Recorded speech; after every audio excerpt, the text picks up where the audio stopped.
Notre métier me fascine. Il y a quelque temps, j'ai pris conscience d'un paradoxe. Je suis dev depuis 30 ans, et en 30 ans, je suis clairement devenu un meilleur dev.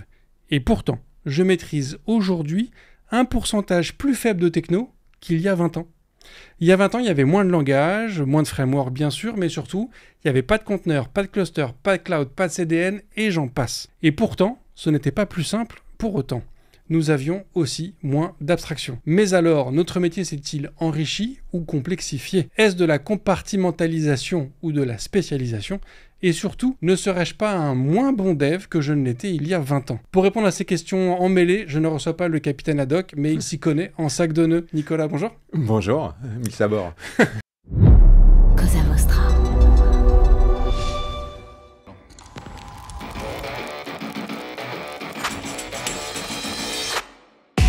Bonjour, je suis Bruno Soulès, je suis un dev, D-E-V, pour différents, extraordinaires et visionnaires.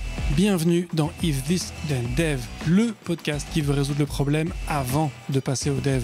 Chaque semaine, je recevrai un expert pour décoder un sujet ou une tendance de notre formidable métier d'artisan du numérique. Sans en faire un tuto, nous parlerons d'une techno ou de notre quotidien de dev.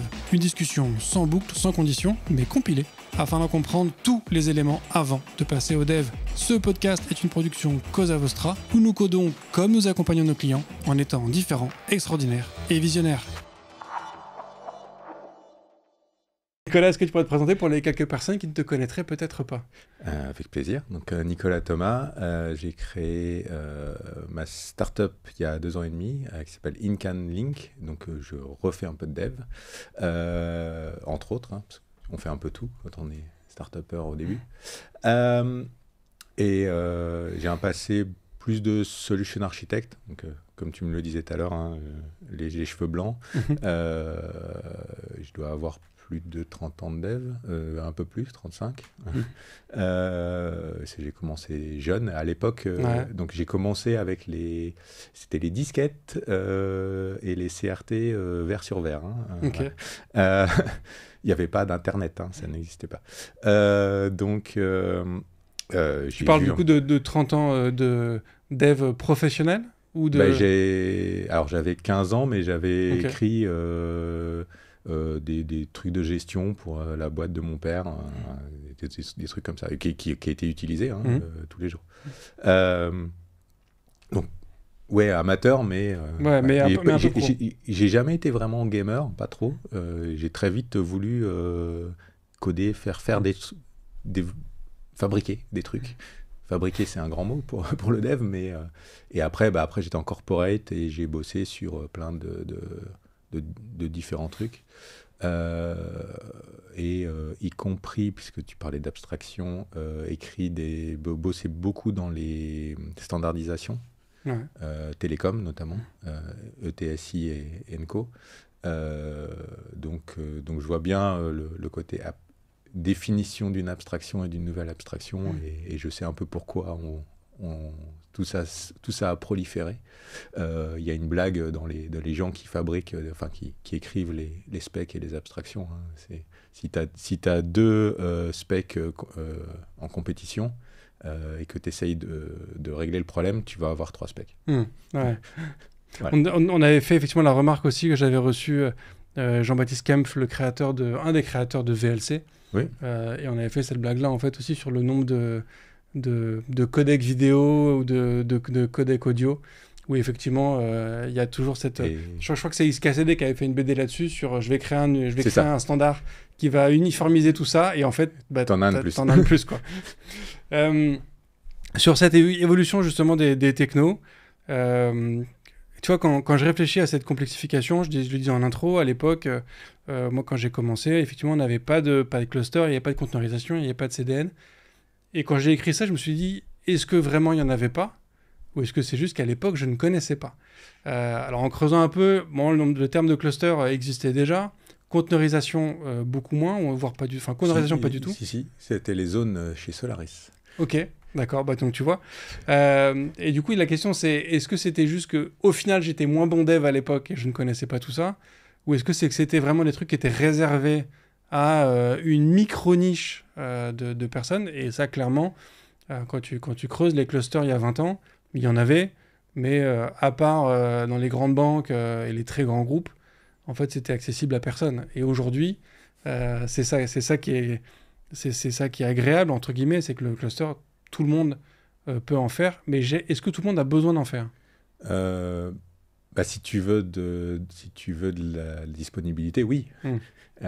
C'est la façon d'obtenir de la disponibilité. Alors, moi, j'en ai fait il y a 20 ans, il y a 24 ans, parce que je bossais pour les télécoms. Et quand tu vends une solution aux télécoms, c'est quand la dernière fois que ton téléphone... T'as voulu utiliser ton téléphone et ça n'a pas décroché. Enfin, il n'y avait pas de signal, il y avait pas... Il y a les secours dessus, donc tu n'as pas le choix, quoi. Donc, les gens qui développaient qui développent toujours, hein, mais qui développent dans ce monde-là, à l'époque, on était... donc, c'est les fin 90. Les clouds, c'est 2008, hein, donc on en est loin. Et les clouds ne sont qu'une évolution de ce que ces gens-là... de ce qu'on faisait en clusterisation, hein, et en availability. On avait même un organisme de standard qui s'appelait le SA Forum, auquel j'ai participé, qui essayait de définir les clusters, mesurer l'availability. C'est pas si simple.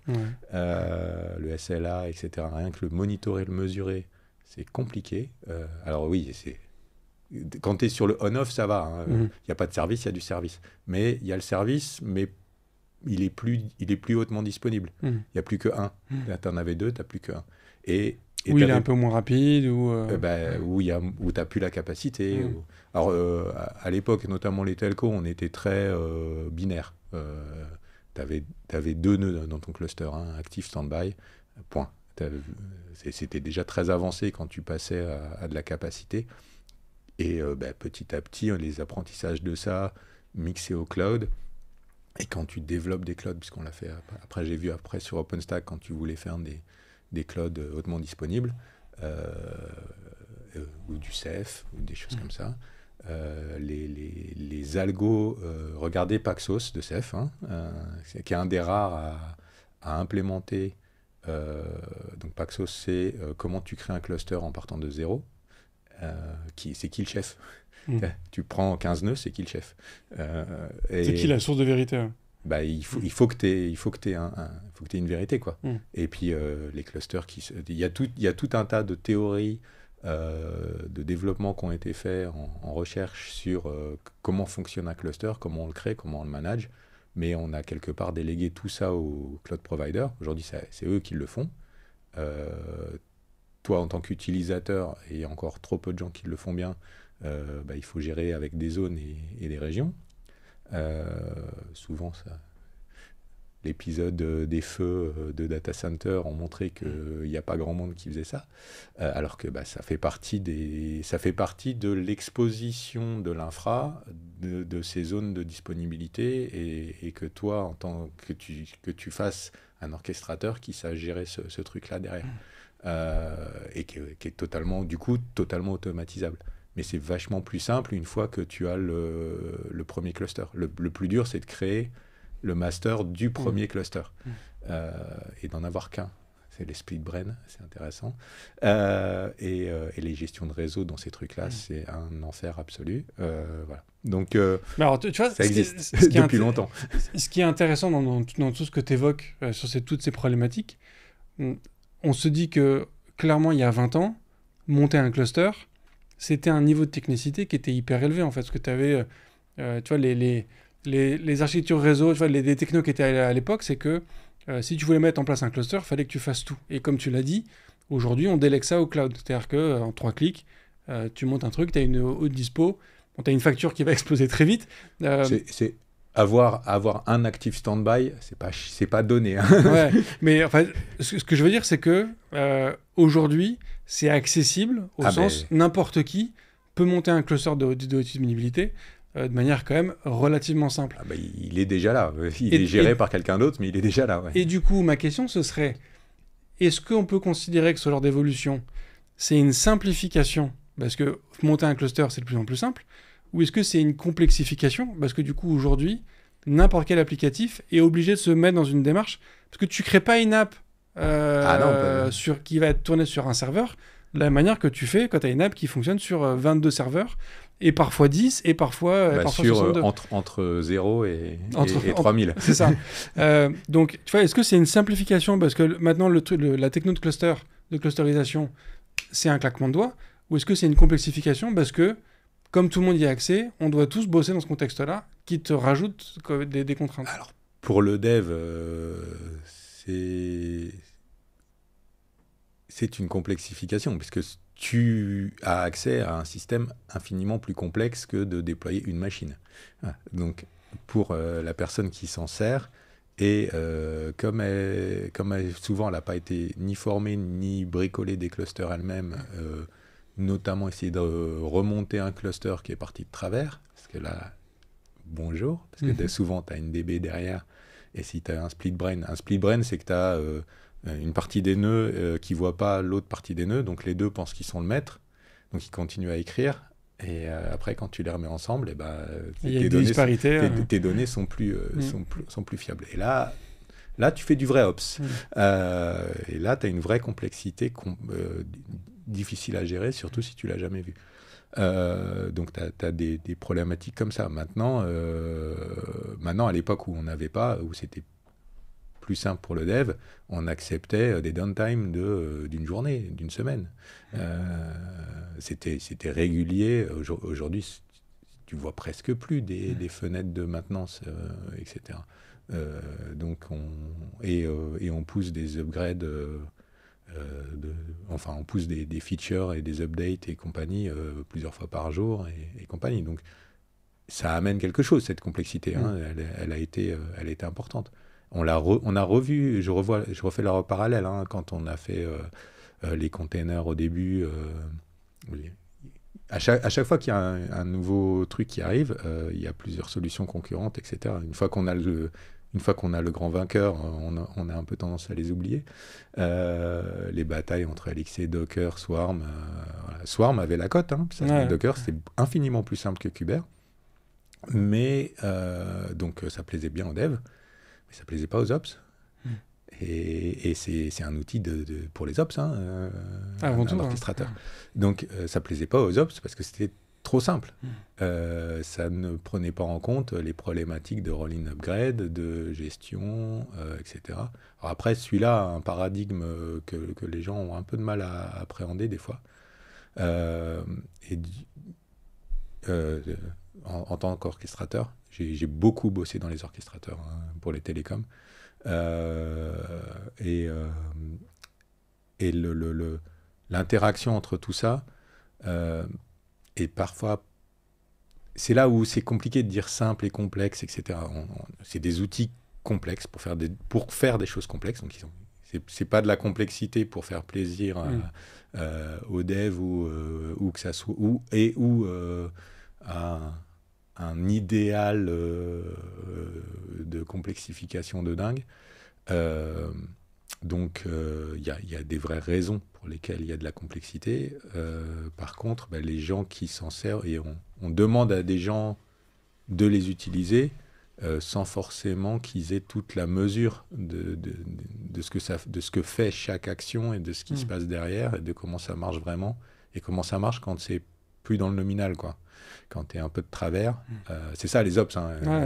Si tout va bien, l'ops il dort. Ouais, mais en fait, j'entends cette complexification au nom de la simplification. C'est-à-dire que du coup, c'est là qu'on a les abstractions. C'est ça, c'est la fameuse abstraction qu'on ajoute. Mais est-ce qu'on peut... Tu vois, est-ce que moi, aujourd'hui, décemment, je peux, entre guillemets, reprocher à la nouvelle génération de ne pas savoir comment ça se passe sous le capot parce qu'en fait, ils ont un niveau d'abstraction qui est trop élevé, alors que moi, justement, quand j'ai commencé à apprendre à coder, j'ai survolé le C parce qu'en fait, c'était déjà le début des langages web, donc avec une abstraction supplémentaire. Moi, j'ai jamais eu à gérer d'allocation mémoire, par exemple. J'étais bien content de faire ça juste en cours sur mes cours de C et de Java. J'en ai fait hier. Et à l'inverse, tu vois, enfin même pas à l'inverse, de la même façon, les développeurs de la génération avant moi, certes, ils faisaient du C avec leur allocation mémoire et compagnie, mais ils faisaient pas de l'assembleur non plus indirectement. Ils étaient contents, je pense, de pas faire de l'assembleur. Des fois, t'en avais un peu dans le C. Mais parfois, effectivement, tu retrouvais plein de gens qui codent de C++ avec du C. En fait, si tu lis, c'est compilé par un C++, et puis tu lis le code, c'est fonctionnel. C'est du non, C. mais j'entends que parfois, tu as besoin d'y revenir, et c'est très bien. Tu vois, mais la question, c'est est-ce que je peux vraiment reprocher que les nouvelles générations ne sachent pas faire ce que moi je sais faire, en sachant que moi je savais pas faire ce que la génération d'avant savait faire? Alors, non et oui. Et je fais un parallèle avec l'automatisation. On parle de DevOps et Co. Nous, on était obligés. T'avais pas le choix. Tu devais... voilà. Moi, mes premiers Linux, fallait compiler le kernel, quoi. Aujourd'hui, je suis bien content de ne pas avoir à le refaire. Ou compiler X11, sinon il passait pas, si t'avais pas de display, quoi. Mais t'avais pas le choix, donc t'étais obligé d'apprendre tout ça. T'étais contraint. Donc aujourd'hui, ils ne sont plus contraints. Par contre, ils utilisent quelque chose qu'ils ne maîtrisent pas. C'est un peu gênant. Et même moi, j'utilise des abstractions. J'ai pas envie de réinstaller des VM et des trucs toutes les 4 matins. Mais je sais ce qui se passe derrière. Donc, c'est un peu comme l'automatisation. Tu automatises quelque chose que tu as compris. Donc, que tu apprennes et que tu comprennes comment ça marche, que tu vois ce qui se passe derrière, que tu comprennes les concepts et les tenants et les aboutissants de ce qui va se passer quand tu fais telle action ou telle action vraiment. Je pense que c'est important et ça fait des meilleurs devs parce qu'ils comprennent vraiment ce qui va se passer derrière. Mais qu'ils n'aient pas besoin de se le coltiner à chaque fois. Une fois que tu as appris, tu utilises l'abstraction parce que tu sais ce qu'il y a derrière l'abstraction. Donc c'est là où je pense qu'on va un peu trop loin parce qu'on veut aller vite, tout le temps, tout vite. Et ça prend un peu de temps de comprendre. Mais typiquement pour la cybersécurité, c'est indispensable. La sécurité, c'est la maîtrise. Donc si tu ne comprends pas ce qu'il y a derrière, c'est la misère. Donc oui, les abstractions, c'est chouette. Parce que tu refais pas, mais faut le voir comme c'est quelque chose, ça va automatiser entre guillemets, pas comme un script, un test, mais l'abstraction va te rendre plus simple, quelque chose automatisé, que tu parce maîtrises. que derrière ton abstraction, il va se passer plein d'actions, mais tu comprends à peu près ce qui se passe. Ça devient dangereux quand tu comprends pas ce que tu fais.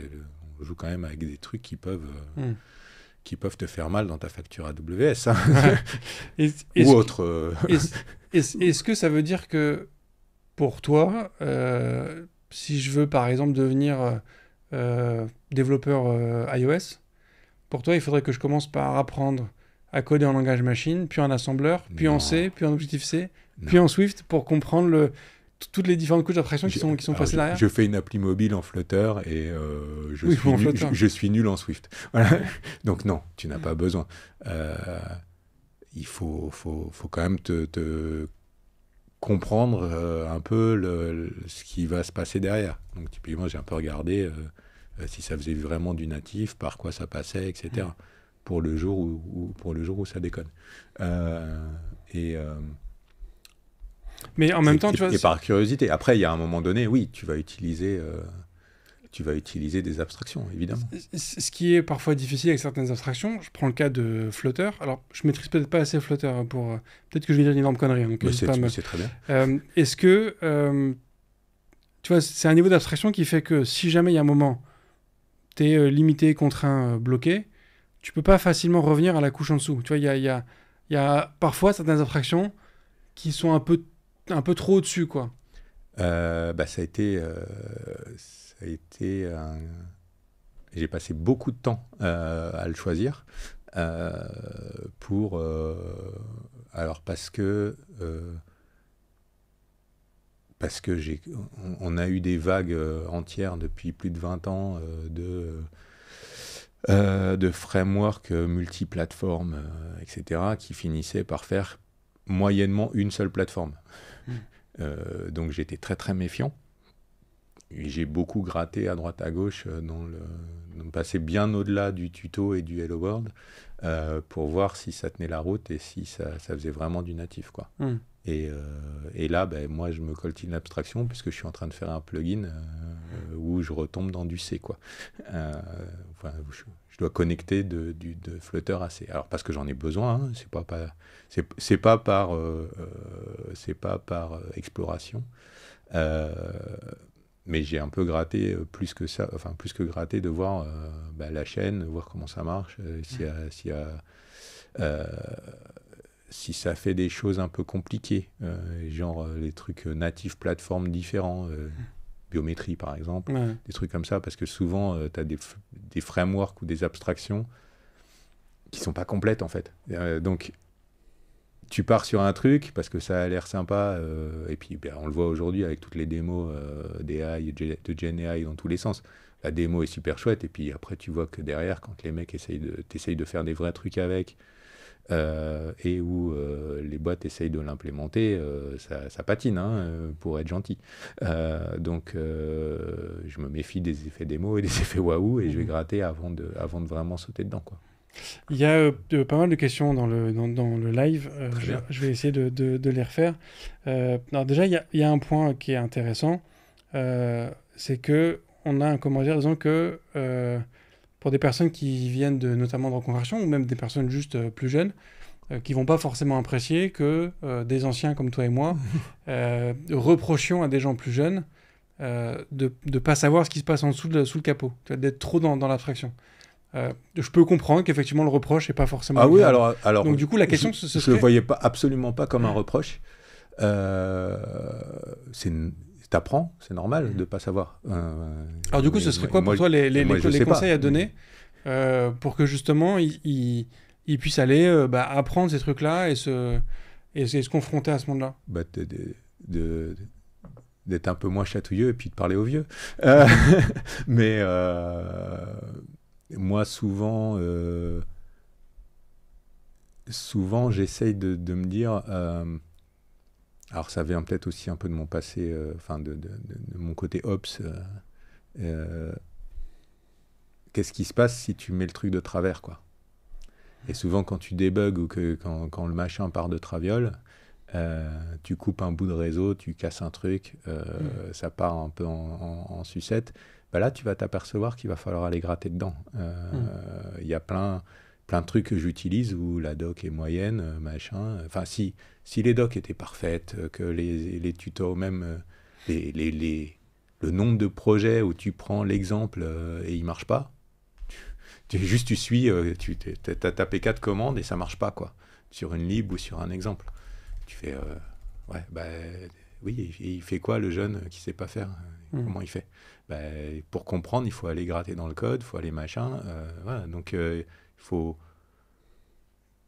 absolument pas le prendre comme un reproche, et au contraire, il faut apprendre, mais c'est une démarche de vouloir que ça marche, de vouloir aller chercher, de vouloir creuser, de vouloir fixer les bugs, de reporter des bugs quand tu les as trouvés, de façon compréhensible, pas ça marche pas chez moi. Ouais. Voilà. C'est toute cette démarche qui est intéressante. Et puis quand tu t'en sers beaucoup... Et en même beaucoup, temps, toi, tu l'évoquais, je crois que c'était sur le compilé qu'on a fait juste avant, je sais plus à quel moment, tu parlais de ces personnes qui partent dans une hyper spécialisation sur un langage. Donc qui connaissent le langage par cœur. Est-ce que tu as du coup forcément besoin, là, si je reprends un exemple que j'ai des évocations sur ce podcast, j'ai un extrait d'un épisode qui a cartonné sur TikTok, où l'invité disait qu'il regrettait qu'il y ait de moins en moins de devs qui connaissent la différence entre TCP et UDP. Donc débat dans les commentaires sur est-ce que je viens du réseau alors. Et dans les commentaires, il y a un commentaire qui m'avait marqué, un développeur qui disait moi je fais du React, qu'est-ce que j'en ai à faire de la différence entre TCP et UDP? Ça me concerne pas en fait, c'est tellement loin de ma techno. Et tu vois, si effectivement... Je suis pas d'accord, mais... Si tu es expert React, tu vois, si tu es dans un mode, vraiment, je veux maîtriser React, je veux être hyper pointu React, c'est vrai que tu n'as pas forcément besoin. Tu as même... non, mais tu n'as pas besoin de connaître la couche 4, 5, le modèle ISO, OSI, machin. Par contre, de comprendre que TCP, c'est une connexion permanente et que UDP, tu balances et tu vois pas ce qui revient... ça peut être intéressant si tu envoies une vidéo ou si tu envoies de la vidéo. Mais si tu es en React, c'est pas toi qui envoies. Tu displays juste. Ah oui, mais après, ça peut avoir des incidences en fait sur ta réactivité, sur ce que tu fais. Donc, oui, mais est-ce que qu'en React, a priori, tu n'as pas la maîtrise sur ce genre de choses? Tu vois, en fait, c'est une façon de se dire que React, tu as des milliers de frameworks dans tous les sens. Non, mais... Et ton framework, quand tu vas choisir ton framework pour balancer des vidéos. T'en as qui vont utiliser TCP, t'en as qui vont utiliser UDP. Oui, c'est quoi la différence? Et ça peut avoir un vrai impact d'utilisation pour tes utilisateurs. Du coup, ça c'est un impact que tu as, j'ai envie de dire, toi en tant qu'architecte, où il faut que tu choisisses tes frameworks en début de projet. Mais ton expert React, en fait, qui vient un moment pour te faire une feature de ouf et compagnie... Ah, c'est pas un problème de React. C'est pas forcément sauf si un tu sujet fais le module. Lui, en fait. Oui. mais tu vois, c'est une façon de dire que on peut faire aujourd'hui des choix d'expertise. Comment formuler mon truc? Non, mais ça peut être fait par quelqu'un d'autre et quelqu'un de plus expérimenté qui a vu les problématiques. En fait, je pense qu'il y a 20 ans, ou même avant, tu avais une plus grande nécessité d'avoir un large panel de compétences parce qu'en fait, il y avait moins d'abstraction, il y avait moins de couches, et donc il fallait être capable de toucher un petit peu à tout. Je pense qu'aujourd'hui, tu peux développer une vraie expertise qui a de la valeur dans notre métier, sans pour autant maîtriser comment on fait un processeur, la parallélisation, ou le réseau, ou la sécurité. Moi, c'est mon parcours et c'est ce qui m'intéresse, de comprendre tous les aspects, etc. Je ne dis pas que c'est la seule voie, au contraire. Et je suis très, très content de pouvoir trouver un expert de syntaxe et de langage pour optimiser ou pour faire un module utilisé par plus de monde, etc. Il y a besoin des deux. Il y a besoin d'architecture, de comprendre, de faire des choix, et il y a besoin, dans le module qui fait le truc, d'expertise, d'amélioration, de faire du code moins gourmand, plus efficace, etc. Donc les deux se valent, mais c'est important, même quand tu es spécialisé, de comprendre un peu dans quel contexte tu te trouves. Parce que sinon c'est du débat de spécialistes et puis des fois c'est contre-productif. Il y a un point intéressant aussi qui est soulevé dans le chat. Tu vois, on parle de connaissances globales, de revenir un peu bas niveau. On pourrait avoir le réflexe de se dire qu'il faut revenir au C, enfin tu vois, de revenir à des vieilles technos. Il y a un sujet intéressant qui est soulevé. Si on veut revenir à du bas niveau, est-ce que tu penses qu'il faut revenir à du C ou apprendre du Rust, qui est au final une techno très récente? Je fais les deux. Donc, je fais du Rust. Perso, je parie sur Rust. Mais du coup, toi, aujourd'hui, un jeune qui te dit je veux apprendre un peu à faire un peu plus de bas niveau, je veux me confronter à des sujets un peu plus bas, tu aurais tendance à dire va sur du Rust, ou tu dirais reviens à source et coltine-toi ça le dépend. C. Que si tu veux faire un driver kernel, t'as pas tellement le choix. Voilà. Là, je fais un module Flutter où je veux aller taper une lib qui est en C. Je fais du C pour faire la connexion. Mais pour le reste, je fais plutôt du Rust quand je peux.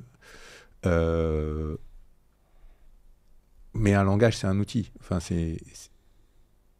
le langage qui fait tout, ça n'existe pas. Il y a pas de. Donc chaque langage fait bien certaines choses et moins bien d'autres. Donc le langage universel, ça fait 30 ans qu'on le cherche. On ne l'a pas trouvé. Donc il faut être bien conscient de... tu as une boîte à outils, tu as un tas de bazar, hein, tu as des langages, tu as des outils, tu as des frameworks, tu as des trucs. Et faut savoir lequel est bon pourquoi et l'utiliser pour ça. C'est un peu comme un physique, le modèle de physique unifié, on n'y est pas encore. Ouais, c'est un peu ça. Et puis après, on a aussi tendance, et ça fait de plus en plus de trucs, tu as un peu tendance, on a des modes,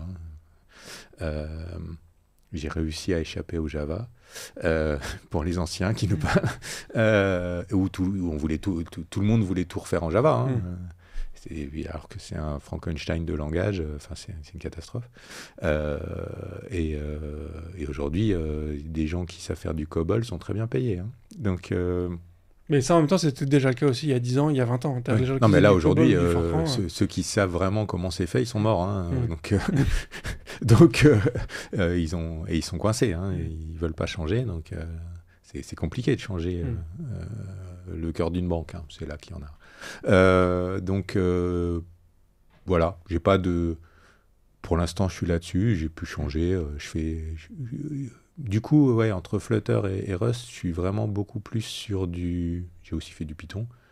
Mais là, je suis sur des langages à typage fort qui sont, je trouve, intéressants. Passer par du test, etc. Enfin, des méthodos de développement plus modernes. Et c'est vers ça, je pense, c'est absolument vers ça qu'il faut aller, c'est clair. Pour moi. Après, chacun fait ce qu'il... Si vous voulez réinventer votre langage... J'ai jamais fait de brainfuck, pour ceux qui ne connaissent pas. Si vous ne connaissez pas, allez voir. Il y a un compilateur. On a fait un épisode sur brainfuck et sur Whitespace. On a parlé des langages ésotériques. Et surtout, si vous êtes friand de ça, quand brainfuck est sorti, il y a des gens qui ont prouvé qu'il était Turing complet. Donc, eux, je pense qu'ils ont mal à la tête encore aujourd'hui. Tu connais Whitespace ? Non, je connaissais Whitespace, c'est le même principe que brainfuck, mais que des sauf que c'est espace, tabulation et retour à la ligne. D'accord. Donc effectivement, et tu arrives à faire un truc. Ton code, c'est une page blanche. Autre question, est-ce que tu penses que notre métier était plus simple à l'époque parce qu'on avait moins de techno à disposition, ou au contraire c'est plus compliqué aujourd'hui parce qu'en fait le nombre de sujets à maîtriser, tu vois, moi, c'est des choses que je commence à percevoir sur ce podcast, c'est qu'aujourd'hui on demande aux devs de maîtriser des composantes de sécurité, d'ops, de clusterisation, de dispo, maintenant il faut intégrer de l'IA partout. Enfin tu vois, il y a un nombre de sujets en fait à intégrer. J'ai l'impression qu'à notre époque, quand j'étais plus jeune, c'était un peu le Far West, tu vois, on y allait un peu à la cool. Est-ce que pour toi c'était plus facile à l'époque, ou au contraire plus dur parce qu'on avait moins d'abstraction ? On nous en demandait moins. La plupart du temps, on ne demandait pas un système de haute dispo multizone sur toute la Terre, disponible 99,999% du temps, etc., scalable, etc. Hein. Tu avais un serveur qui était en général pas utilisé à plus de 20% de ses capacités, et puis il fallait surtout bien le bichonner, et puis t'upgradais. En général, tu mettais un deuxième serveur à côté, tu mettais la nouvelle version, et puis tu priais pour la bascule, quoi. C'était aussi une époque où il fallait parfois même qu'on pense à éteindre le serveur la nuit, parce qu'en fait personne n'utilisait la nuit, et que du coup on pouvait l'éteindre. Alors je sais plus où j'avais entendu ça, il y a des gens qui font ça, même pour leur service web, pour un côté, il sert à rien en fait la nuit. Enfin, je fournis un service que dans un pays aux heures de bureau, la nuit, le week-end, j'éteins le service complètement. Donc moins de monitoring, de sécu, de problèmes pour un truc qui n'est pas utilisé. Donc, ouais, clairement. L'abondance fait qu'on a un peu perdu ce côté-là, quoi. Alors après, effectivement, oui, on a heureusement, on a des abstractions pour se servir de plein d'autres choses. Hein. C'est pas... Tout le débat qu'on a eu, c'est pas de dire que abstraire est une mauvaise chose, hein. Mais à un moment donné, quand tu développes sur une abstraction, faut aussi comprendre un peu ce qui va se passer derrière, parce que notamment quand ça va tourner de travers. Je reviens toujours à ça, hein, mais quand c'est à 3h du mat et que le truc est cassé, il faut dépiler les abstractions. Et là, pour ceux qui ont essayé de déverminer des problèmes réseau dans OpenStack la nuit, entre les VXLAN, les zones et les compagnies, ou ceux qui comprennent un minimum le réseau dans Kubernetes, ils vont t'expliquer que oui, l'abstraction c'est bien, mais qu'à un moment donné, les paquets ils passent plus. On est d'accord. Est-ce que du coup, justement, toutes ces abstractions qu'on a, tu vois, on parle de cette augmentation de la complexité, ou surtout les moyens qui sont mis à disposition, qui sont quand même beaucoup plus importants. Moi, je vois de plus en plus de projets se créer qui se posent des problématiques qui n'ont pas besoin de se poser tout de suite. Enfin, tu vois, genre... Oui, il y a les fameuses couvertures O'Reilly avec la scalabilité rêvée, voilà, et qui se prépare à être à demander plus de ressources que Google en entier, quoi. Oui, c'est un peu toujours comme pourquoi, parce qu'on peut. Mais effectivement, il y a plein de choses où tu peux démarrer avec beaucoup moins et pas forcément tout de suite te taper le truc. Après, aujourd'hui, un 3/3 avec un load balancer, c'est pas non plus le truc le plus compliqué de la Terre. Hein. C'est pas un CDN. Hein. Donc, tu arrives assez facilement à faire un truc qui va bien. On sait tous utiliser. Tu rappelles quand on était jeune, un certificat SSL, c'était pour les mecs très riches. Hein. Aujourd'hui, tout est chiffré, hein, mais à l'époque, si tu avais un certificat SSL, tu étais une banque, quoi. On était presque là. C'est vrai que c'était hyper cher, ça coûtait plusieurs milliers de dollars. Hein. C'était super cher. Avoir ton DNS et ton SSL à toi, ça coûtait une blinde. Et c'est avec un process ultra compliqué, des formulaires à remplir, des fax, des trucs, j'ose même pas imaginer. Donc voilà, il y a plein de choses qu'on fait aujourd'hui qui sont devenues... Elles sont intrinsèquement complexes si tu veux les modifier ou les comprendre dans le détail, mais c'est des abstractions qui sont devenues communes, mainstream. Un 3/3 avec un load balancer, ça va. C'est pas, ça devrait pas... Aujourd'hui, si ça te pose problème, effectivement, il faut que tu revoies tes études. Il faut vraiment que tu apprennes, parce que ça, c'est la base. C'est une base qui, en début 2000, n'était pas une base du tout. Hein. C'est pour ça qu'aujourd'hui, la base, c'est ça. Un truc scalable, et donc il saura faire un peu de HA, de trucs, un peu un Grafana, un moniteur, machin.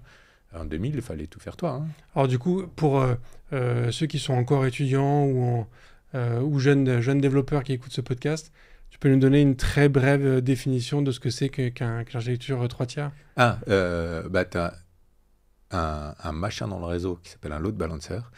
C'est là où ton trafic va arriver et il va rebalancer le trafic sur des conteneurs, des VM qui va pouvoir créer à la demande, et c'est là où tu vas mettre ton front, ton code de front sur un serveur web, et ta database est encore derrière. Hein. Donc ta donnée est encore derrière. Et si possible aller à achat aussi, mais et là c'est déjà beaucoup plus compliqué, et que à n'importe quel moment un de tes serveurs peut tomber, donc faut pas que tu dépendes d'un bout de fichier qui est sur ton serveur pour ta conf, ou alors c'est toi qui l'as géré, tu l'as mis, mais voilà, c'est des trucs qui arrivent, qui repartent, et il y a un truc qui gère le réseau et qui gère le trafic quand il y a un pic de demande de trafic. Voilà. Donc, pour choper toute cette partie qui oscille dans le trafic, qui varie, pareil, il y a 20 ans, les serveurs tombaient, quoi. Quand tu mets un serveur tout seul sans load balancer et que tu arrives à la capacité du nombre de pas parler de DDoS, mais c'est un peu ça, même sans DDoS, juste le câlin de la mort, genre t'as fait ton service, t'as fait une VM pas très grosse parce que tu veux pas payer trop cher, etc. Tu passes dans un podcast de Cosa Vostra, l'après-midi même, ton serveur il se prend 1000 fois le trafic et il tombe. Et t'as l'air naze parce que ton service il est pas dispo. Voilà. C'était ça qui arrivait avant. Aujourd'hui, normalement, ça n'est plus accepté. Et ça n'est plus acceptable de déployer dans ces conditions-là. Parce que c'est commun et c'est pas cher de faire un 3/3 qui scale et qui a un peu de résilience, quoi. Au-delà des abstractions, il y a aussi un phénomène qui s'est développé au travers des années, c'est l'émergence des frameworks. Il y a 20 ans, 30 ans, on codait dans le langage en dur. Enfin, moi j'ai quand même l'impression, quand j'ai commencé à coder Oui, c'est il y a 30 ans maintenant. J'ai fait la moue pour ceux qui écoutent. Oui, effectivement, c'est vrai que la majorité sont effectivement en podcast. Moi, quand j'ai commencé à coder il y a 30 ans, de ma perception, il n'y avait quasiment pas de framework, voire pas du tout, sauf dans les gros environnements pour les grosses boîtes. Aujourd'hui, oui, je suis assez d'accord. Aujourd'hui, ça s'est vraiment généralisé. Il y en avait, mais moins qu'aujourd'hui. Par contre, un effet pervers, en fait, un effet pervers. On a toujours connu de la recentralisation, de la décentralisation. T'as toujours un balancier. C'est un coup, on remet tout dans une grosse database. Après, on essaye de tout distribuer. Après, on essaye de tout recentraliser, redistribuer. C'est aussi des effets de mode. De tendance, et puis en ce moment, alors ça peut être parce que et ça va venir des capacités qu'on aura à disposition, donc et de comment on y accède. Avant les clouds, c'était des machines de plus en plus puissantes, du multithreading, des choses comme ça. Les premières étaient monothreading, hein, pour ceux qui ont oublié. Et rien que raisonner en multithread, c'est compliqué, hein, pour un cerveau humain. On est très mauvais à ça. Surtout qu'on n'est que des mecs et qu'on fait qu'un truc à la fois. Donc, dans un machin qui fait plusieurs trucs à la fois, c'est pourri. On n'a pas assez de filles.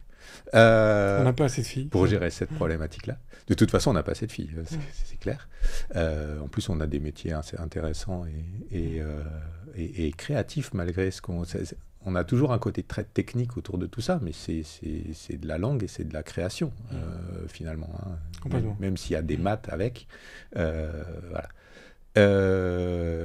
Et donc, on a les frameworks, pas frameworks, etc. Il y avait déjà, hein, même il y a longtemps. Effectivement, c'était assez réservé. Souvent, c'était la majorité des SDK étaient propriétaires, sous licence. Des prix exorbitants. Avec des prix rédhibitoires, même. Et donc, tu n'avais pas accès. T'avais pas accès, tu faisais pas, etc. L'open source a tout fait exploser, puisque maintenant, même les trucs payants à la finale ont une version open source au début pour t'attirer, pour que tu te fasses la main. Donc on se fait de plus en plus la main en essayant. Après, moi, c'est mon mode de fonctionnement. Il n'y avait pas de formation à l'informatique, hein, ça n'existait pas. Donc, j'ai commencé à vraiment faire de l'abstraction d'informatique en école d'ingénieur. Avant, c'était plus qu'embryonnaire.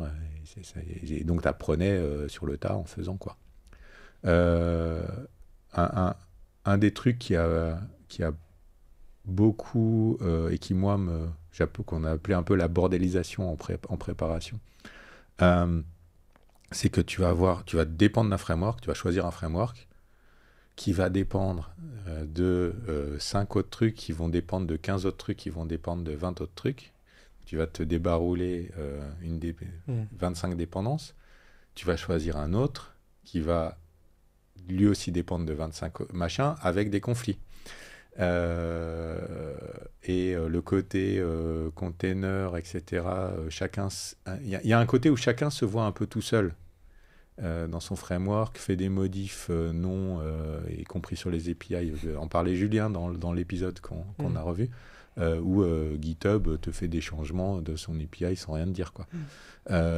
Ça c'est pénible, parce que ça fait chier tout le monde. Et les gens qui font ça sont les premiers à gueuler quand ils le subissent un framework dont ils dépendent.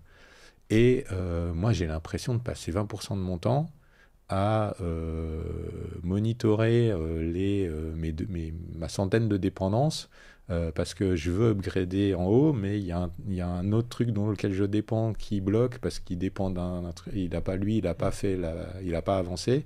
Comme tout le monde n'avance pas à la même vitesse. Voilà. Donc, effectivement, ça fait un peu vieux con,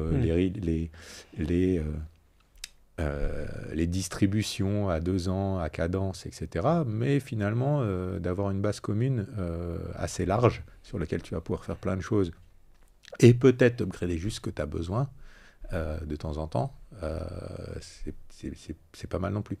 C'est pas une critique sur... Non, mais effectivement, il y a une tendance, on peut, si on n'est pas vigilant, on peut se retrouver avec un plat de spaghettis. On n'a plus la contrainte. Avant, on avait la contrainte. Il fallait que tu visais, tu avais la contrainte, il fallait délivrer dans le time frame de la distro. Si tu voulais faire partie du game, notamment en tant que framework et en tant qu'API. Donc, tu avais une contrainte qui t'obligeait à ça, qui pouvait être vu comme ralentissant ou pas, ça dépendait. Mais qui donnait cette cadence sur laquelle tout le monde pouvait s'aligner. On essayait de faire des API stables, pas de... Aujourd'hui, tu as l'impression que que tu es sur des sables mouvants quand tu développes un truc, quoi, parce que dès que tu fais un update, tu as des... La compatibilité arrière n'est pas... j'ai réussi à le dire en français. La compatibilité arrière, t'as l'impression que c'est un truc de vieux boomer. Mais quand tu l'as subi, tu râles. Donc il y a un moment, il faut aussi que... C'est un peu la problématique du côté vite tout le temps et côté architecte qui est un peu moins prégnant. Et je suis un architecte, mais il y a beaucoup d'architectes qui sont casse-bonbons sans amener de valeur. C'est pas... Il y a de tout dans les deux, donc il faut pas faire des généralités.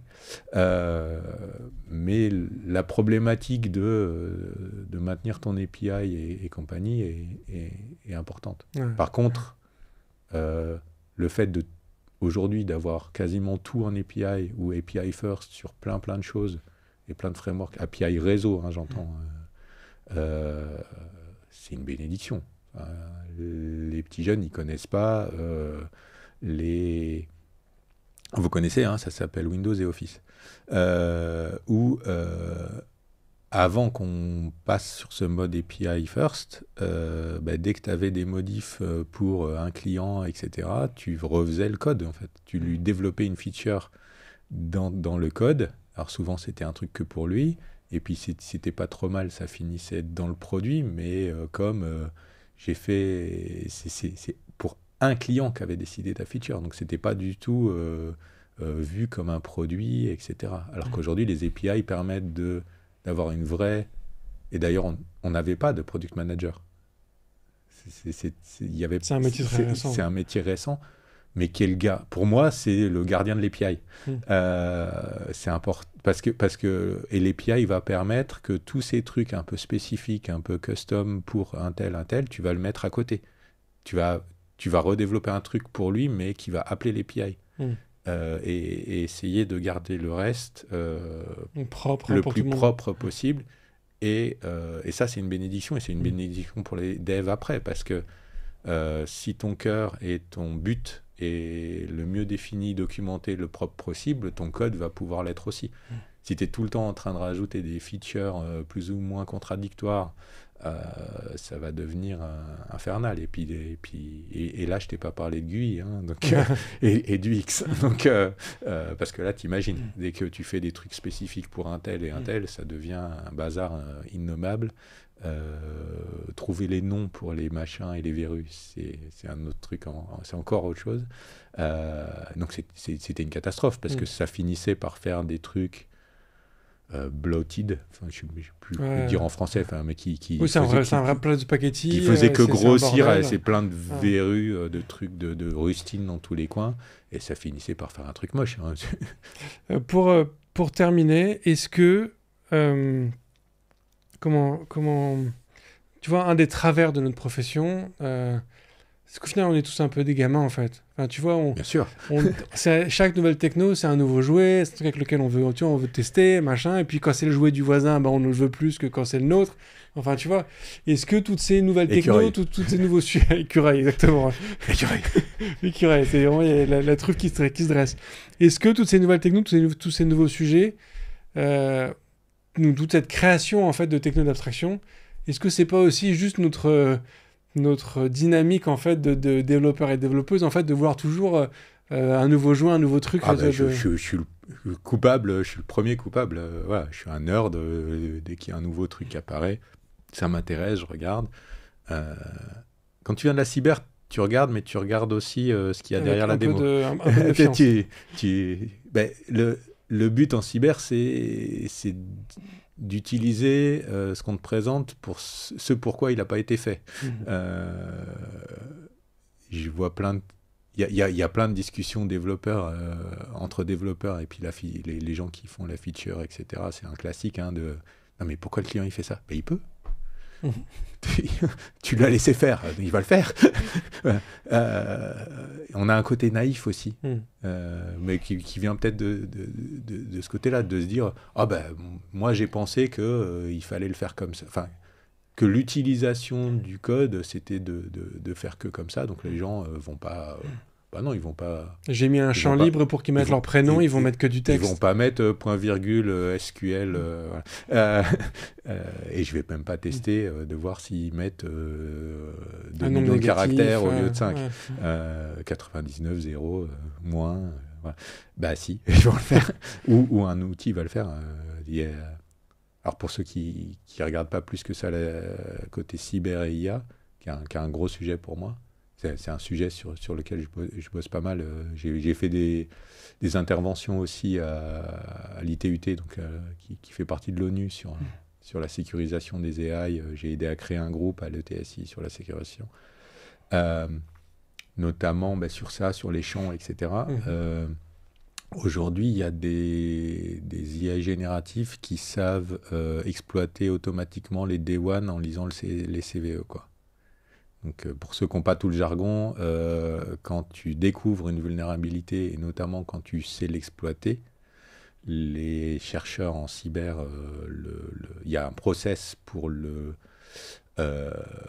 rendre public, pour laisser le temps aux devs du produit de faire un fixe avant de donner la solution de comment tu lui exploites. Mais ça reste assez court. Et donc, aujourd'hui, il y a des IA qui savent lire ça et exploiter automatiquement, quoi. Donc, tu n'as même plus besoin d'un humain pour aller faire du test d'intrusion, d'essayer les intrusions, quoi. Et du coup, il va pouvoir en essayer des milliers à la minute. Ça fait un peu peur. Mais ça fait partie des choses... Ce que je dis souvent, en fait, malheureusement, la sécu pour les devs, c'est 8, 9, 10 dans la liste, surtout au début des projets. Et en général, vite, et tu as le temps de faire les 4 premiers de la liste. Donc, tu n'arrives jamais à 8. Et puis, en moyenne, quand tu arrives à 8, les gens ne savent pas faire. Ça veut... Je veux pas que ça paraisse arrogant plus que ça, mais il y a eu... Il y a trop peu, effectivement, de formation. Il y a eu une étude d'une université berlinoise. Ils ont envoyé à des freelances, fais-moi le module de gestion de mot de passe. De comment tu haches le mot de passe dans la database. Il y a moins de 5% qui ont répondu l'état de l'art. La moitié, c'était même pas chiffré du tout. C'était pas haché. Et entre les deux, c'était des hashes vulnérables, sans salt, etc. Si vous comprenez pas ce que je dis, formez-vous. ça, quand même, aujourd'hui, dans l'enseignement, ça commence à être... en tout cas, sur la preuve que... Oui, c'est sûr, il y a toujours... La preuve que ça existe, il y a les formations, et les gens s'en servent pas. Enfin, pas tant que ça, c'est pas et bizarrement, en plus, il y a des frameworks. Enfin, aujourd'hui, c'est typiquement le cas pour un framework. C'est juste je remixe les trucs sur les frameworks et les abstractions et la sécu. On a les paramètres. Pourquoi les paramètres par défaut, c'est forcément le truc le plus insécure du monde. C'est hallucinant. On le fait tout le temps. Il n'y a pas une image Docker qui vient avec un user par défaut, quoi. C'est root. Pourquoi ? Ça devrait être le défaut devrait être le plus sécure possible. Après, effectivement, quand tu es vraiment très sécure, que tu as besoin d'un SSO, etc., ça devient trop compliqué. Mais que par défaut, dans toutes les images Docker, ça tourne sur un user sans privilège, ça devrait être la norme. Et on n'y est pas. Donc c'est impressionnant. Parce que pour le moment, il y a encore cette image comme quoi ça t'ajoute une contrainte. Elle est faible, celle-là. Qui, en tant que débutant, parfois peut être un peu difficile. Ouais, et après tu te retrouves avec des images routes en prod, et donc tu peux bypasser et être sur tes routes sur le host en 3 minutes, quoi. C'est juste parce que le mec savait pas. Donc, mais du coup, on revient à, tu dis, ouais, mais les jeunes, il faut bien qu'ils utilisent des abstractions, etc. Ben là, tu viens de dire exactement que oui, il faut qu'il utilise l'abstraction, mais il faut que lui sache la sécu, le truc, le machin. Je pense qu'il faut vraiment qu'on bosse plus sur faire attention à ce qu'on donne par défaut. Parce que c'est dans la vraie vie, moi le premier, tu vois un framework, un machin, un exemple, tu bosses sur le tuto et l'exemple. Tu commences par là, et puis tu dérives à partir de ça. Et je pense qu'on manque un peu d'emphase là-dessus, sur faire plus attention à ce qu'on donne par défaut, pour y compris la sécu, mais pas que, et pour aider, quoi. Très bien. Top. Merci beaucoup en tout cas, Nicolas, pour cette discussion. Avec grand plaisir. J'aurais 2 dernières questions pour toi, qui sont les questions rituelles de ce podcast. La première, c'est est-ce qu'il y a un contenu que tu souhaiterais partager avec l'ensemble des auditeurs ? Alors, on le remettra, c'est sur YouTube. J'avais fait l'année dernière DevOps Day Genève, qui est un événement, je suis retourné cette année, que je recommande très fortement. Bon, j'ai été speaker 2 fois, mais l'année dernière, on a fait un talk avec une coach agile, Stéphanie Fischer, sur Team Topologies. Pourquoi j'ai fait ça ? Alors j'ai lu le bouquin, ça m'a vachement intéressé, mais en le relisant, tu te dis ouais, mais forcément ça t'intéresse. Il t'explique que en gros l'architecte logiciel c'est le boss et qu'il faut adapter l'organisation autour de l'architecture logicielle. Donc forcément ça te plaît puisque tu es architecte logiciel. Donc je me suis dit plutôt que de rester juste sur cette impression là, d'aller chercher un peu la difficulté. Tu parlais des jeunes, et des fois il faut aller la chercher un peu. Stéphanie avait fait un talk et elle n'est pas tech, elle est vraiment sur les gens, l'organisation, l'humain.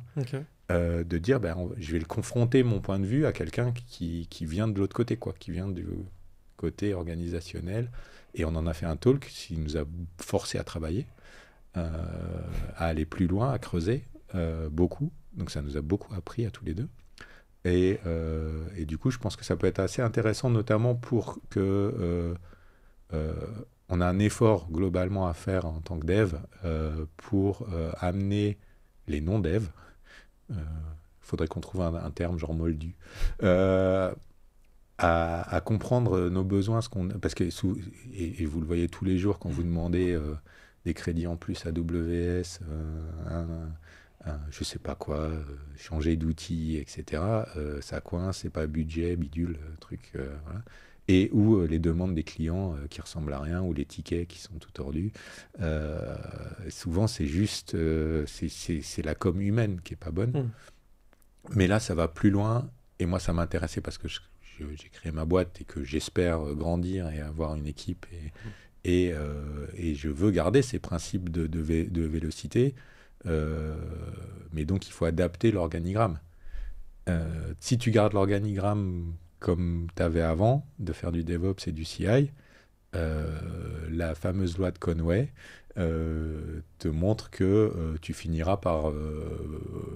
on finira par voir la structure de ton organigramme dans ton code. Et donc il y a des méthodos, des recommandations de Team Topologies, qui est très anti certains frameworks d'agilité, genre Safe, Enco, qui sont du washing la plupart du temps. Donc, regardez, ça peut vous intéresser. Les bouquins sont super intéressants à lire. On mettra les liens, effectivement, oui, je ferai. J'ai un paquet de talks aussi, mais dans lesquels j'ai participé. Mais et la dernière c'est celui-là qui m'intéresse, qui est le plus en rapport, je pense. Ça marche. Ouais. Et la dernière question, du coup, qui est la question rituelle du podcast, est-ce que tu es plutôt espace ou tabulation ? J'ai fait beaucoup d'IAML. Et donc, je suis obligé de faire des espaces. Alors, perso, je m'en fous, mais c'est un problème d'IDE et de code. C'est pas un problème d'humain. Mais quand tu fais du YAML, si tu mets des tables, t'es mort. Donc, très bien. Par souffrance, par contrainte. Par contrainte et par... comment ça s'appelle cicatrice. Je suis tab. Je suis pas tab. Espace. Très bien. Merci beaucoup, Nicolas. Merci à toi. Et merci à tous d'avoir écouté cet épisode jusqu'au bout. Voilà, on a un métier qui change, qui bouge, qui va encore beaucoup changer, qui va encore beaucoup bouger, notamment avec l'arrivée des IA et compagnie. Et c'est aussi ce qui est passionnant dans notre métier, et c'est ce qui fait toute sa richesse et toute sa beauté, en fait, tout simplement. On fait un métier formidable, donc continuez à le faire, kiffez, profitez-en bien. On a plein de nouveaux gadgets qui arrivent. Donc autant s'amuser avec. Je vous souhaite une très bonne fin de semaine. Je vous dis à la semaine prochaine. Et d'ici là, codez bien. Merci d'avoir écouté cet épisode de If This Then Dev. Et merci à toute mon équipe de Cosa Vostra à la production de cet épisode. Merci aussi à Alan, Ada, Linus, Bill, Steve et Steve de nous avoir ramenés jusqu'ici. Si ce podcast vous a plu, committez-vous en vous abonnant, déployez-le autour de vous. Et vous pouvez aussi nous faire une petite code review en nous laissant 5 étoiles sur votre plateforme de podcast préférée. La conversation continue bien sûr avec vous sur Twitter, LinkedIn, Facebook, Instagram. Chacun sa techno, @ifthisdendev ou @bibir, B-I-B-E-A-R. Vous retrouverez aussi tous nos épisodes sur notre site ifttd.io. Et enfin, si vous avez besoin d'une agence pour vous accompagner ou si vous souhaitez rejoindre une équipe tech passionnée et passionnante, écrivez-moi sur bruno@cosavostra.com. Merci à tous.